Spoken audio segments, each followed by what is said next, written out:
Where does the San Jose Sharks prospect pool rank among different media outlets? And what do our guys, Sebastian and Hadi at Locked On NHL Prospects, think of the Sharks prospect pool? We're going to dive into some of the different rankings, hear from Hadi and Sebastian today, and all that. And what I think of the Sharks prospect pool. So all that and more on today's episode of Locked On Sharks.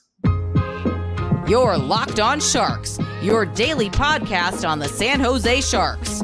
Part of the Locked On Podcast Network, your team every day.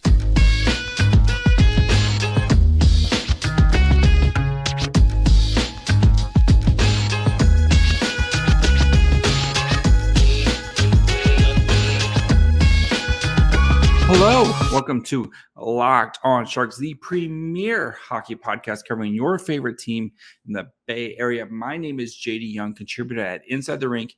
I want to thank you for making Locked On Sharks your first listen, probably a part of Locked On Network. We cover your team every day, or at least 3 days a week right now as we're in off-season mode. And if you want to be an everydayer, all you got to do is just follow on wherever you get podcasts. And, of course, you can subscribe for free on YouTube as well. And today we're diving into where the Sharks prospect pool ranks, because it is that time of year. Everyone is putting out their prospect pool rankings. So we're going to look at what some people out there think of the Sharks prospect pool, what Hadi and Sebastian think of the prospect pool, and kind of my reaction to that and what the work that Mike Grier needs to do in the years to come. But before we get into all that, I do want to let you guys know today's episode is brought to you guys by Bird Dogs. Go to birddogs.com/LockedOnNHL. Enter promo code LockedOnNHL for a free white tech hat with any order. You won't want to take your Bird Dogs off. We promise you. So the Sharks prospect pool has been steadily working up and getting better, right? You look back to kind of in the Sharks' peak of their powers, that 2018-19 season when they were, trying to win it all, and kind of where that prospect pool was then, kind of where it is now. And you have seen a lot of growth and kind of the approach that they've been taking of just trying to add bodies to it, right? And they've done that. You look at that 2020 draft class and adding guys like Brandon Coe, Bordelot, you have Ozzy Weisblatt, Daniel Gushin, Tristan Robbins. Like, you can point to a lot of these guys, and I can see a path to this guy playing NHL games here soon. And then you started in that 2021 adding some blue chip talent, right? Getting William Eklund at pick number 7. And then 2022, adding some more pieces that you feel really good about now. I know the Sharks had the 11th pick. They moved back, but getting, instead of getting pick number 11, you end up getting Phil Beested, Cam Lund, and Matthias Havlet. And then this year, right, Sharks really bottom out. Getting Will Smith, who you think is going to be a blue chip quality player, getting Quentin Musty, who's going to be has a chance to be a really good player as well. Very kind of boomer bust, but at 26, right? You see the path to him being a top 6 player. Adding some more pieces in this year's draft and projecting the Sharks to not be good for the next couple of seasons. Like, you can see the game plan for them. So let's kind of see where some outlets have the Sharks ranked. And we'll start with our friends over at The Athletic. Corey Pronman has the Sharks ranked 13th, which I feel is a little bit low, but I can see it, right? He has kind of talking about the Sharks, but they've done a lot to add to their front, especially when you have Will Smith and Phil Beested, right, who I mentioned, but still need to add more on the blue line, which I think we can all agree there. He does have Will Smith ranked number 1, Eklund number 2 in their prospect pool, Muka Madola number 3, Beested 4, Quentin Musty 5, Bordelot 6, Lund 7, Henry Thrun 8, Kasper Halttunen 9, and Matthias Havlet 10, and then he goes on to rank some more guys. So with kind of some other guys who he thinks has chances to play NHL games, but interesting rankings. I would probably, I did my rankings, and I think I had Musty at number 3, So, you can kind of pick some names there out of a hat when you start to kind of get past Eklund and Smith, and how you project those guys to go. So I know Promin does lean a little bit more towards height and size, which is his everybody has how they like to kind of rank their guys. So looking over at Yahoo, Ian Kennedy. So he wrote this in July, right after the draft. He has the Sharks ranked number 10. So just behind him were the Flyers, the Coyotes, and then just in front of the Sharks, he has the Kraken and the Wild. So he has the top 3 picks of Bordelot, Eklund, and Shakir Mukhamadullin. I think Will Smith is their best prospect, easily in my eyes, to be honest, but that's just me. So he writes, and he wrote this again, beginning July. When your prospect pool can keep Will Smith and Philip Beesett out of the top 3, that's depth. Alongside Bordelot and Eklund, the Sharks shouldn't struggle with goal scoring. Shakir Mukhamadullin could turn into an absolute steal coming from the New Jersey Devils in return for Timo Meier. Henry Thrun looks like a promising for a team whose biggest organizational gap is young Blue Liners. A trade sending out Erik Karlsson could help solve that issue. Spoiler, it did not. Yet, at least. Other names to watch in San Jose's system include Cameron Lund, Kasper Halttunen, and Quentin Musty. And then if we look at Byron Bader's hockey prospecting tool, so his is more on kind of scoring, and kind of the way he builds his tool is, based on scoring and projecting that kind of NHL equivalency. So he has the Sharks ranked 10th overall. Their skater pool, he has ranked 8th, and the goalie ranking is 20th. And I feel like that is being kind in my eyes, or where the goalies are ranked, because I'm not feeling super great about the goalie prospect pool right now. We'll talk more about what the Sharks need to do here at the end of the show, but he has Will Smith so again, his star probability is 0.7 points per game. And then an NHLer probability for him is playing 200 NHL games. 0.7 for forwards. I think it's like 0.45, if I remember correctly, somewhere around there for defensemen as a scoring. But so he has Will Smith as a 76% star probability with an 80% NHL probability. Henry Thrun, he has a 26 star probability with a 68% NHL probability.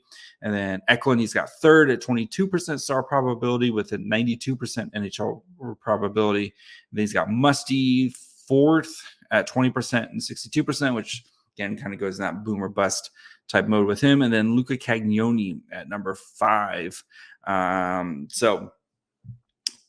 Interesting there with kind of the rankings among where the Sharks are. So our friends at Locked On NHL Prospects, though, have the Sharks ranked 5th. And to be honest, I was a little surprised when I learned of where they were ranked, because I kind of have them ranked in that kind of 10, 9, 8, just because we'll get to the end. Some of the holes they still have in their prospect system. And again, no prospect system is perfect. As guys graduate or maybe kind of move out, and your teams get better, right? You go from a rebuilding team to that fun, frisky team to a contending team. And the Sharks, they still have a lot of holes to fill before they start to become one of those fun, frisky teams. But they're going to go through and kind of talk about where the Sharks, the pieces they've added, why they're excited about guys, like Musty and Will Smith. And the big question about Will Smith is if he can be a center. And I think the Sharks are going to do everything in their power to make him a center. They talk about that. They talk about Cagnoni. They talk about some of the different players in the Sharks prospect pools. So before we get to our friends Hadi and Sebastian, do need to take a quick break. Talk to you guys about our friends over at Bird Dogs. And if you guys have been listening to Locked On Sharks for any amount of time, Bird Dogs are an essential part, especially my weekend activities, right? School's back now. We got cross-country meets. We got flag football events. It's 1,000,000 degrees here in Fresno all the time. I need a pair of shorts that can get me through the day. I'm just being a dad, right? Whether, like I said, I'm at one of the kids' school events.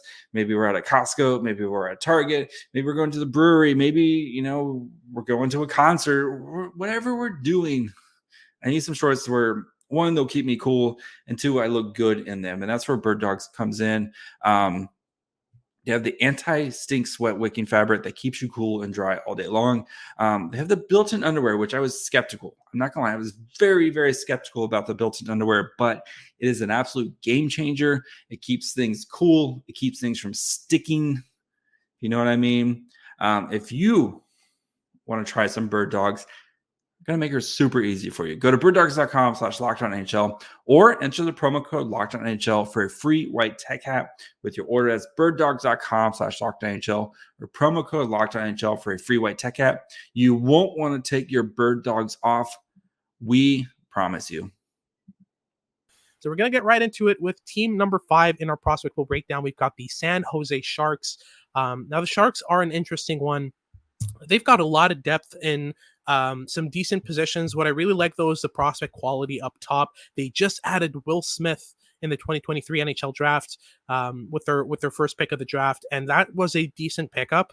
We're both really good fans of Oliver Moore, of Ryan Leonard, but Will Smith really separated himself in most scouts' eyes as the best prospect out of the NTDP, and there was a reason he was picked up in the top 5. So, what I've really liked from Will Smith this year is just the intelligence, the awareness, and the play selection that he's chosen this year. But, in terms of what held him back in our rankings at Dobber Prospects and what made him more of a player in the caliber of an Oliver Moore or Ryan Leonard, just talk me through it, because we've had this debate all year with our scouts.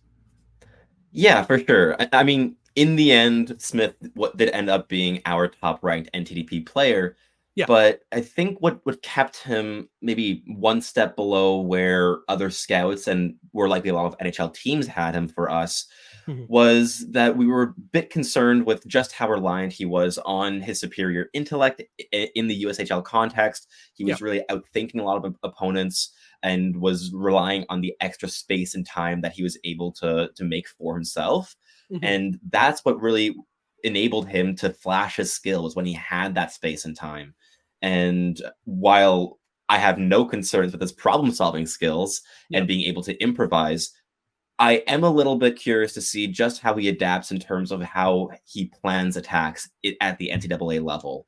I'm not quite sure he's going to translate to the NCAA just as smoothly as a guy like Logan Cooley did. However, I think that Will Smith is a fantastic prospect. But I think one more thing that held him back a little bit in our eyes is that we are not quite convinced that he's a center. And that is quite a big asterisk to have next to his name, because he was drafted to play down the middle, and San Jose will want him as a centerman going forward. However, because of his lackluster defensive game, he's not necessarily always engaged. He plays quite well around the perimeter and around the outside, but when he has to force his way to the inside, he can struggle a little bit against stronger competition. He's not all that physically mature, and he doesn't have the physical tools that other undersized players have. So while he's the same height as Ryan Leonard, he does not have Ryan Leonard's physical tools, and that will make it a little bit more difficult for him to play that inside-driven game. But he's certainly smart enough, and he has all the tools to compensate for it. I'm just curious to see exactly how he does it against college competition. Yeah, and I think that'll be the main benchmark to see kind of what the progression will be for Will Smith, because creativity-wise, he doesn't have a comparable. I mean, he's up there with the most creative players I've seen. The mitts on him are insane. I mean, he can wiggle and stick handle his way through opponents really easily at the USHL level. And on top of that, great playmaker and an underrated shot. I really like the release that he has, the velocity and power that he's able to put on a shot. I feel like that went under the radar, having played with Ryan Leonard and being kind of forced in a situation where he's feeding him most of the time. I'm interested to see what he does in more of a triggerman role, because I think they can fill that pretty well and become kind of a 30, 35, maybe even 40 goal guy at the next level if he kind of develops that element of his game. But there's a lot of ways to go, which is why he wasn't kind of a clear-cut top 3 guy like it was on most rankings in the public and private sphere. But for me, he was the type of guy who was at the top of that next tier after kind of Leo Carlson, Zach Benson. After that conversation, for me, Will Smith was right behind them in that next tier and kind of at the top of that tier. So I'm pretty satisfied with where he ended up on our Dobber Prospects rankings, but he might make us look foolish, a bit like Logan Cooley did on my rankings. Adam ranked sixth overall in his draft year. That's been looking pretty ridiculous after 1 year of college. So we never know. We'll see where that goes.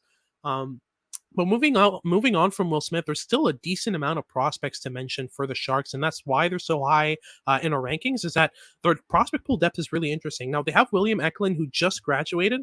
He played 17 games over the course of 2 seasons, 9 games last year and 8 games this year.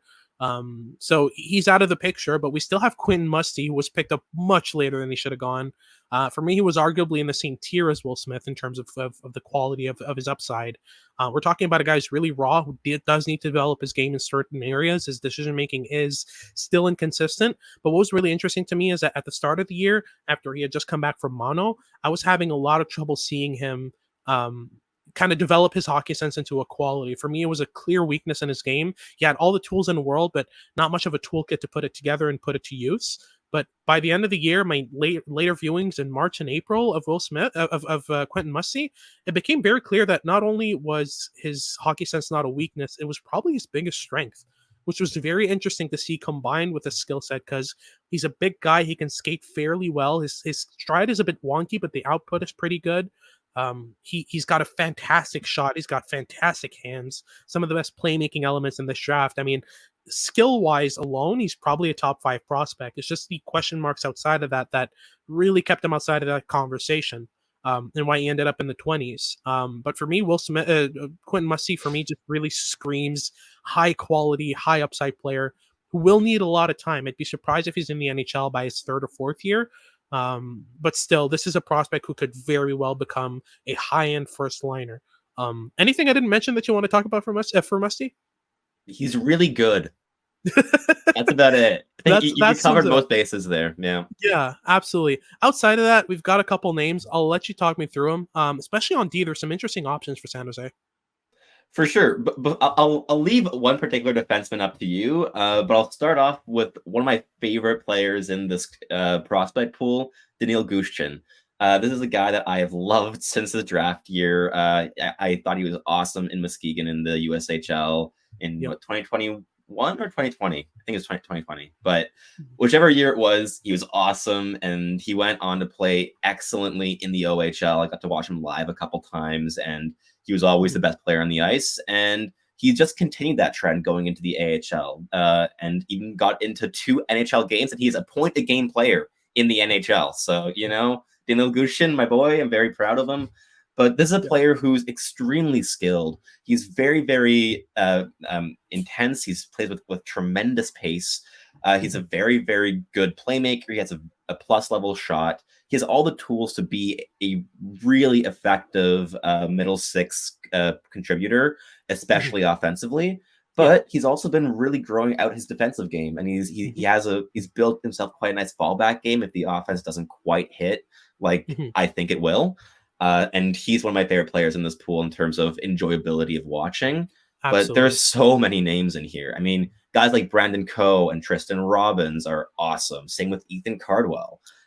Kasper Halttunen was a great pickup. This is a player that really grew on me quite a bit as the season went on in his past season. And he has a great shot. He's a really intelligent goal scorer. At the U18s, he was the guy for Finland. He was everything Finland had. It was a one-man team. It was absurd. And he's going to London. Really good.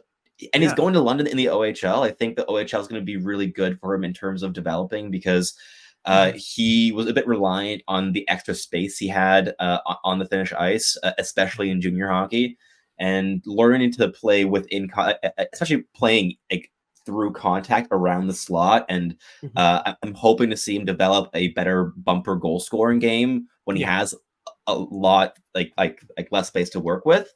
And I think this is a guy that could really be a middle 6 goal scorer and could maybe hit upwards of 20, 25 goals. Yep, absolutely. And on top of that, they've got some decent defensive depth. I mean, you're looking at a guy like Matthias Havelid that's a top end kind of number 2, number 3 upside guy. Really good offensively, great quality of kind of being able to move around the ice, find some space. Same for Luca Cagnoni, who's probably one of my favorite defensemen of last year's draft. A guy I had kind of as a lock in my top 20, who ended up in the hundreds. Your boy. This is your boy. 100%. And I'm still kind of hitching my wagon on this guy and kind of riding it into the sunset. I really love the intelligence on him. For me, he was the smartest defenseman out of the 2023 NHL draft, and to see him available in the hundreds. It's just absolutely absurd. I think this is a fantastic pickup for the San Jose Sharks. They've got Shakir Mukhamadullin, who's been decent in the AHL, surprisingly, 10 points in 12 games.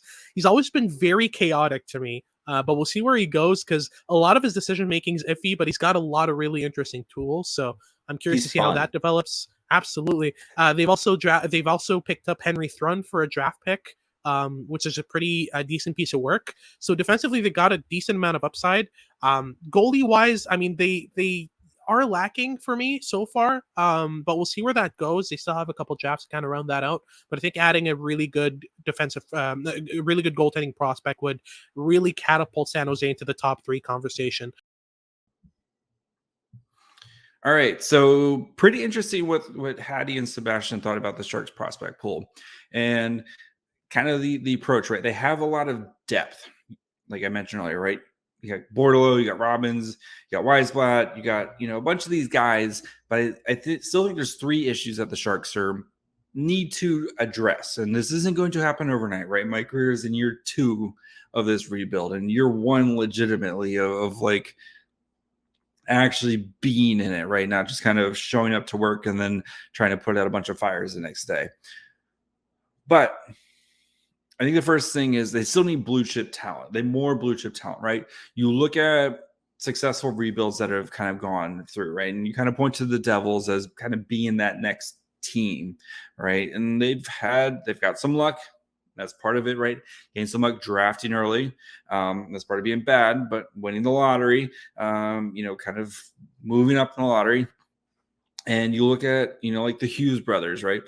Both those guys project to be difference makers in the NHL. Jack Hughes, already a superstar.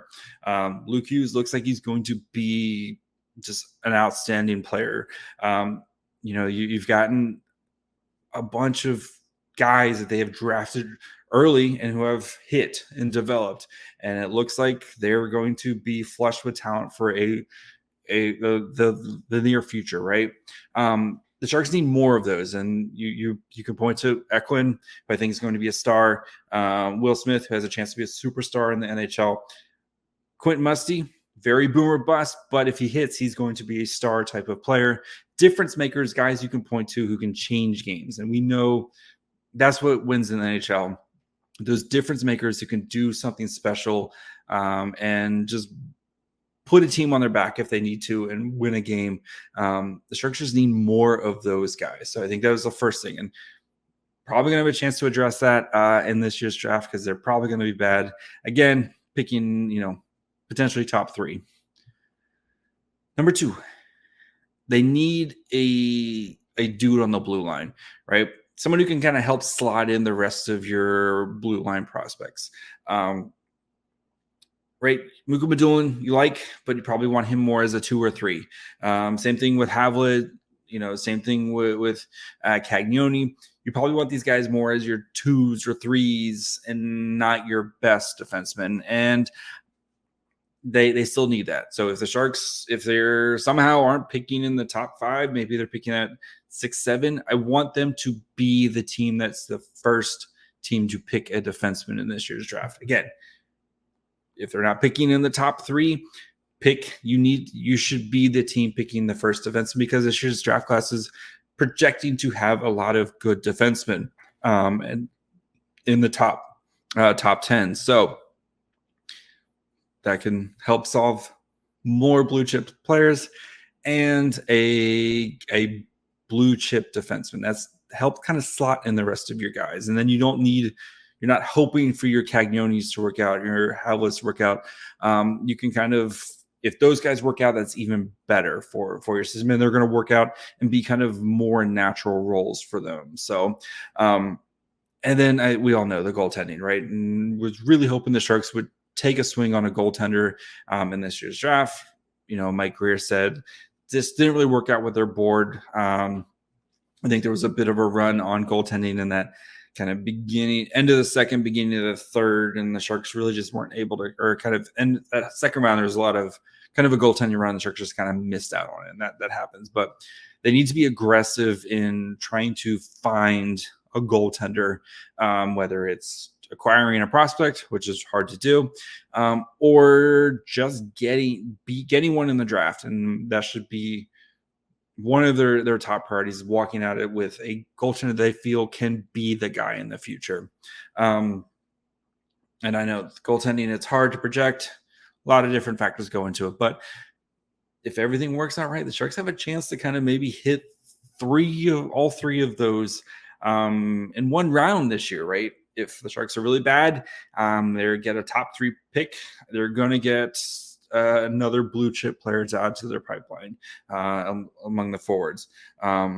If the Penguins are meh this year and they just miss the playoffs, or they just squeak in, and then they get knocked out in the first round, you're gonna have a top 20 pick there, right? And then if the Devils are good and they go to the Eastern Conference Finals, you're getting another first round pick there, even though it's gonna be at the end. So there's a chance for Mike Grier to kind of help answer some of these questions in one round here. So we are projecting a lot. It is a long time from now, but this process is going to be a long process in adding quality to this prospect pool. But you start to do those things, and then this prospect pool going from 13 through 8 kind of range starts becoming a top 5-3 prospect pool in the league, and going from in a matter of 5 years, going from one of the worst prospect pools in the NHL because you're trying to win Stanley Cup to one of the 5 best prospect pools because you've been bad. Then you can start to see the future. So still a lot of work for Mike Grier, but again, adding just blue chip players, guys who can be difference makers, no matter the position. Trying to get somebody on the back end who you think can be your number 1 defenseman in the future, especially with the way the NHL is going, where you want those puck-moving offensive defensemen. That fourth forward at times, it's harder to find one of those guys than it is to find a stay-at-home defenseman, right? But those guys are the game changers, right? We saw Erik Karlsson single-handedly do it a bunch of times last year. So go find your next Erik Karlsson, right? The Sharks this is going to be the first year in a long, long time the Sharks have not had a bona fide puck-moving, awesome defenseman roaming the blue line. Like it's been 15, 20, almost 20 years at this point since they've had gone a season without one of those. So go find one of those guys that you feel really good about, and then you got to figure out the goaltending. It's a mess. You got to figure out the goaltending. Find a prospect who you believe can be a number 1 goalie for you in the league, a top 10, just a top 15. I'll take that. Just find me a goalie who you think can be a top 15 goalie in the league, and hope he can get hot at some point. So that's going to be it for me today. Make sure you guys are checking out the Locked On NHL Prospects podcast. Hadi and Sebastian do a great job. We know the Sharks are going to be bad. You're probably going to want to learn more and more about the prospects. So Hadi and Sebastian got you covered. So make sure you guys are following them. Give them a subscription. Go check out what they're doing as well. So, but that's going to be it for me today. You can follow, of course, the show wherever you get podcasts and on YouTube as well. You can follow on social media on Twitter, Threads, Instagram, Facebook at Locked On Sharks. Follow me on Twitter and Threads at My Fry Hole. And tomorrow we'll be back with Erica from the Locked On Kraken. We're going to stay to the Kraken and see what's going up in Seattle. So until then, bye, friends.